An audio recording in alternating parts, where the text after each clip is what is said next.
Sit your ass down. Sit your ass down.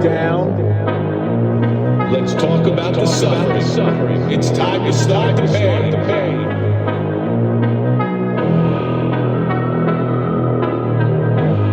Sit your ass down.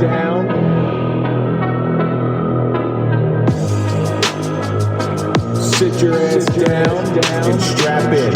This is gonna hurt.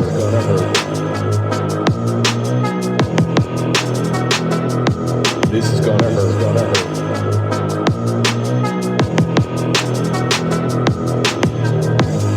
Let's talk about the suffering.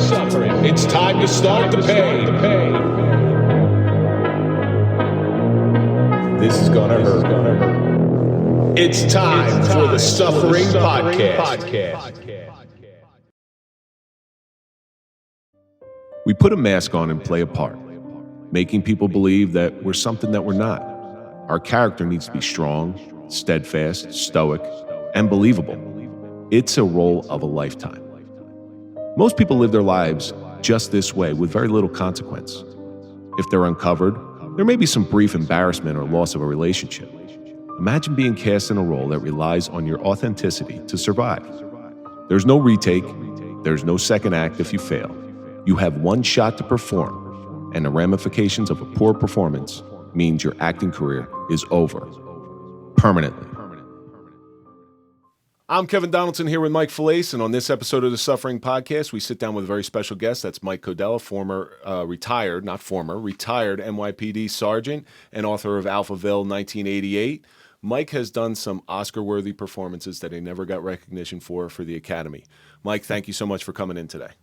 Thank you for having me. I really do appreciate it. Before we get started, I want to give a big shout out to Toyota of Hackensack. They always take care of us. When you're looking for a car, go to toyotahackensack.com and they're going to find a car for you. And also don't forget to check out Belladama Cigars. Go to belladamacigars.com, put in Suffering 10 for a special discount. Mike, you've traveled all this way to sit here with, you try to get out of the police department, you come and sit down with two other cops. You're quiet, unassuming guy. Thank you very much. No problem. Thank you. Thank you. How long did it take you to get here? Just a little bit over an hour. From Staten Island? From Staten Island, yeah. Once you retired, didn't you get out of the city? Not yet. Yeah, listen, once you're the city's in your blood, you're going to stay there. Yeah. It's like my father's from Jersey City, and he will never leave. I don't know. I don't get it. It's too many people. Now, Staten Island's not like really New York City, though. You know, I mean, it's a borough of it, but it's not, you know. It's not Manhattan. You're not Manhattan. Yeah. Right. So before we get into anything, we always take a question from our guests, or not from our guests, from our audience. This week's social media question comes from Charlie, and it says, how has law enforcement taken a toll on your family? I don't even know if you're married, you have kids. Tell us a little bit about that. Yeah, I'm married. 31 years. I have. I'm so sorry. Yeah. I'm so sorry. See, I was going to say God bless you, but you know, And not one fight ever. yeah, oh, that's what they say. Who's the mentally ill one in the relationship? There's just not one fight. And forget about writing books about Alphaville. Write a book about that. Yeah, really. So how did it ever take a toll? Did you ever bring it home with you? Well, my wife's a retired cop. Really? Ah, so that's good. She vested out at 15 years. Mm-hmm. We had the 3 kids, and after 15 years, she vested out. Oh, really? That's good. Yeah. So she sort of understood what you're doing and what you're getting into. Yeah. She was. She worked in some really tough places on patrol in uniform, and then she retired out of the driving academy. See, it's got to be tough because if you go home with a problem and you're feeling down, she'll say, like, suck it up, you punk. You know? Yeah, You've been there, done that. Just suck it up. But she also knows, she probably could identify when you were really hurting. You know, and that's a place that Mike and I, is our home life didn't have that because they weren't cops. They didn't understand. Right. They didn't understand that we're trying to shield them from the horrors that we see, but, you know, at the same time, we're hurting. We're human beings. Right. Was it like that? You know, I'm interested to find out, being married to another cop, was there any type of understanding? You know, so I did a lot of undercover work, and it's obviously, like you guys know, it's different from patrol. A world of a difference. It's a world of a difference, yeah. And she actually understood it and she knew when to give me space and when, and when there was something going on and we needed to address it. Well, that's what I was going to say. You come home with that look on your face. Your wife knows that look, so Right. she was just like, I'm Yeah, going to but leave you him alone went right now. You went undercover at the mental institution. Look at you. Undercover at the massage parlor one time, too. Mike, what do you think? How did your law enforcement career affect your family? I know it affected them on a daily basis. Just the look, that my wife and kids would give me when I got home. And ultimately, it's not the only reason, but it pretty much cost me my marriage. And that seems to because be, she didn't really understand. that seems to be the way of the world with a lot of officers. Well, divorce rate in law enforcement is just like through the roof. Yeah, I think it's as high as at one point it got as high as about 70%. And the average divorce rate's 50, Right. something like that. Yep. So it does take a toll on you because, we try to shield our spouses and our kids from what we see, but I'm not so sure that's really the right answer. But see, like I said, my thing was I was a cop in a town that I lived in.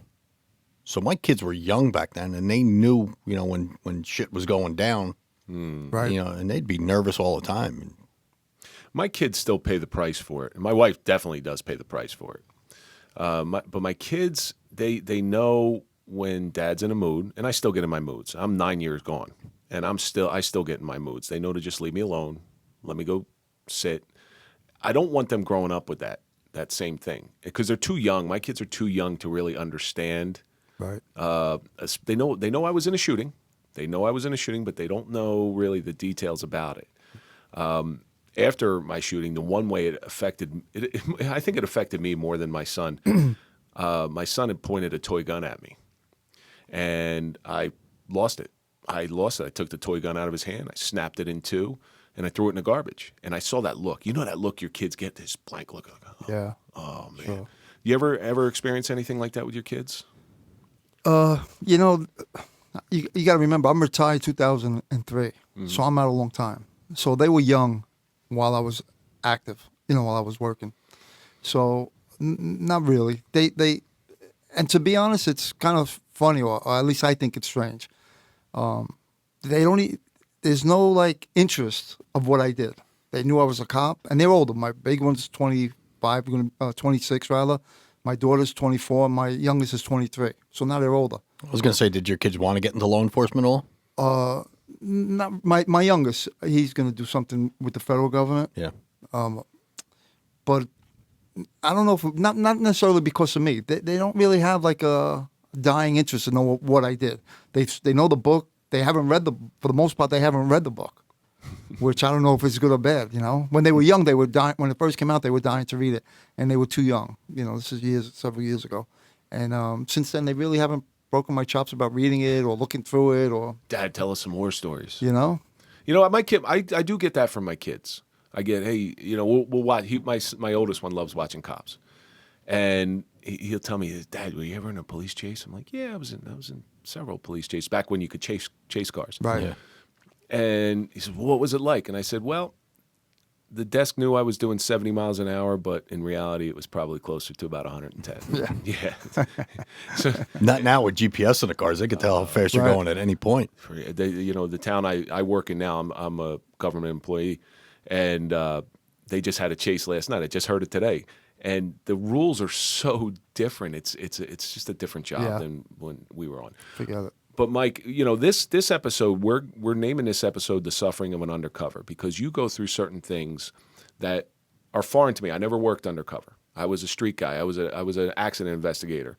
I saw dead bodies and stuff, but I didn't deal with it from you. Growing up, was that always your goal to be a cop? Is it something you always work towards? It really wasn't, to be honest. I was just knocking around. I got into trouble. My friends weren't the greatest guy.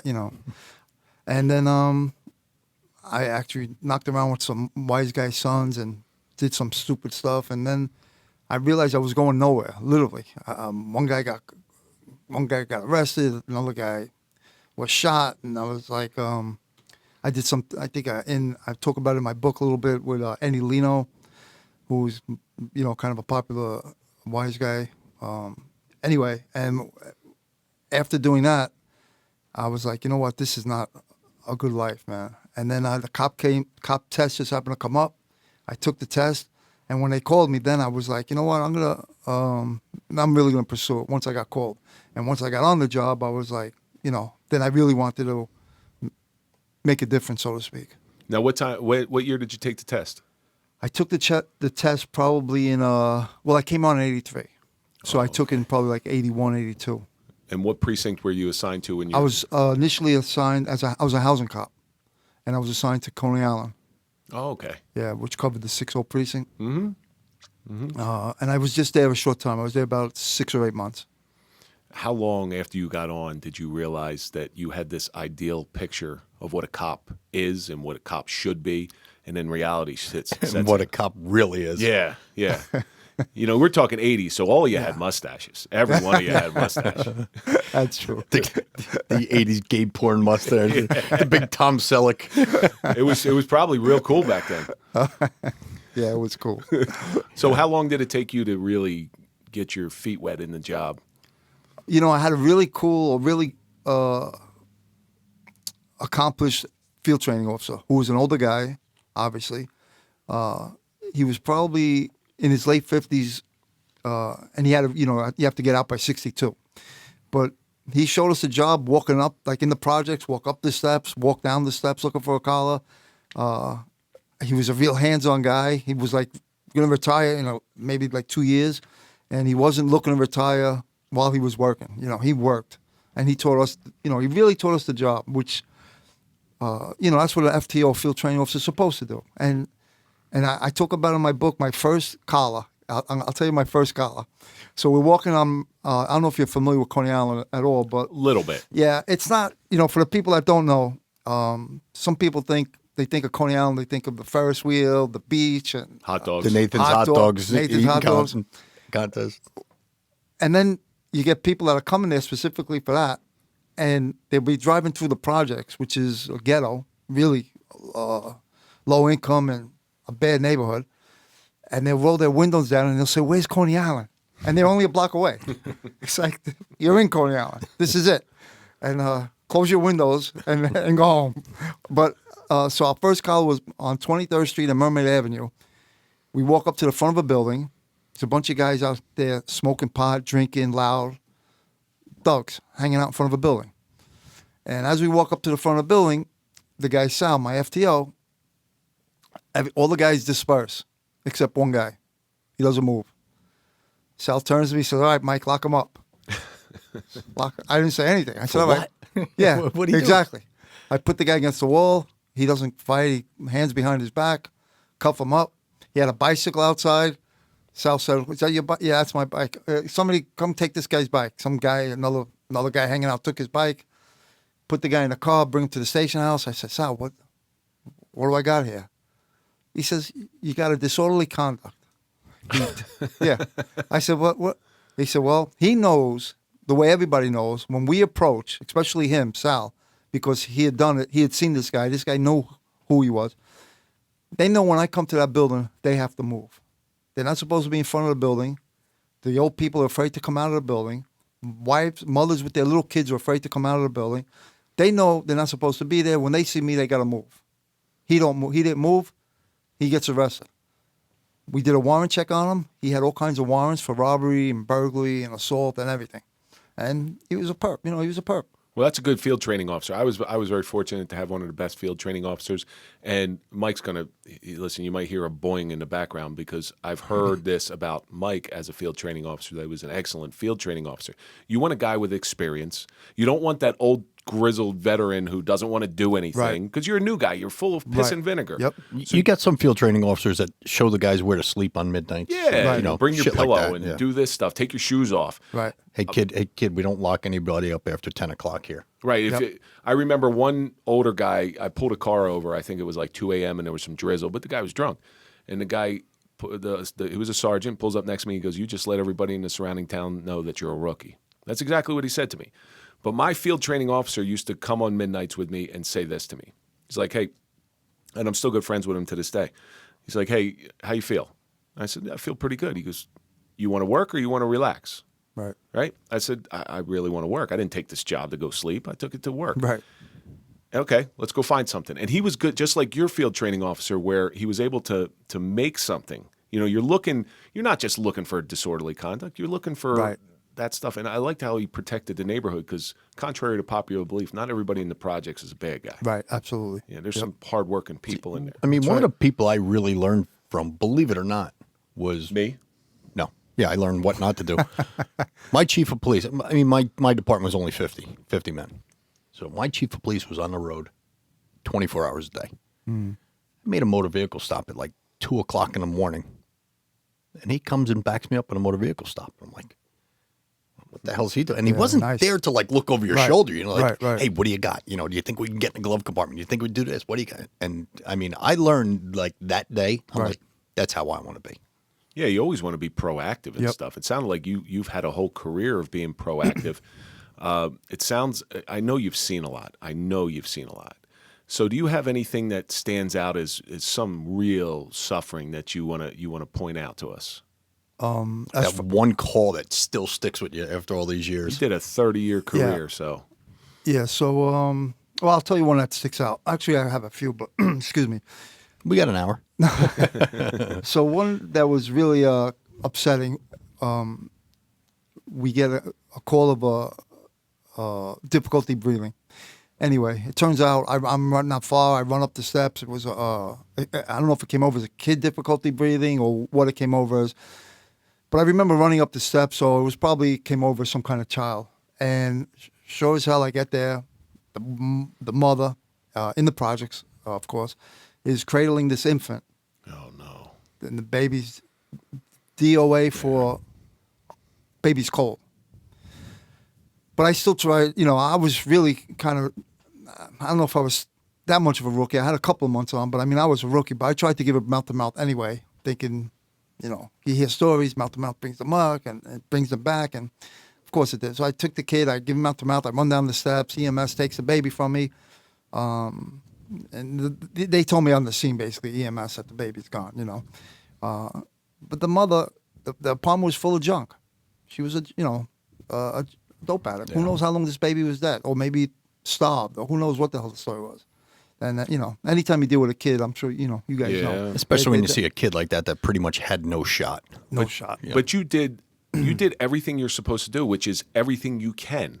Right. In that situation. It's a horrible situation. Unfortunately, it's stuff that we deal with all the time. But I used to see kids, you know, packed in cars coming out of Newark, going to the mall or whatever, and you know, half of them they're in dirty clothes, snot running down their nose, and you're looking at the kids and like, man, you guys don't even have a chance. Right, it's true. Yeah, it's a true. shame to think yeah, that way. I know, it's true. But you know, I mean, in that situation with the call you were just telling us about, you get that like feeling of failure, don't you? You know, it's like, could I have done? You drive around the rest of the night. Could I have done more? Could I have done this? Should I have done that? Should I have seen the signs of that once before? You know. It's tough. Yeah. You're always going to second guess yourself, and that's the tough part about law enforcement that nobody sees. Right. You know, they just see the cop driving around in a shiny police car, you know, with his nice uniform on. They don't see the hidden hurt that we have. Right. You know, from going to all those different calls. Sure. I mean, literally, and not to be over dramatic, but you can still feel the baby, what the baby felt like. Yeah. Like I said, it was cold. You know, you think you're gonna bring it. You don't think you're gonna bring it back to life, but you give it a shot. Right. But if you think about it, it's like that baby was actually like a doll, like a toy, and the mother's cradling it. The mother's junked up. You know, it's the whole thing is a horror. Yeah, You know? there's just Yeah, there's no upside to that, No. especially when the baby dies. But do you know what the after effects were? Because you said the mother was not a junkie. Junkie is, I've been recently schooled that it's somebody with an addiction problem.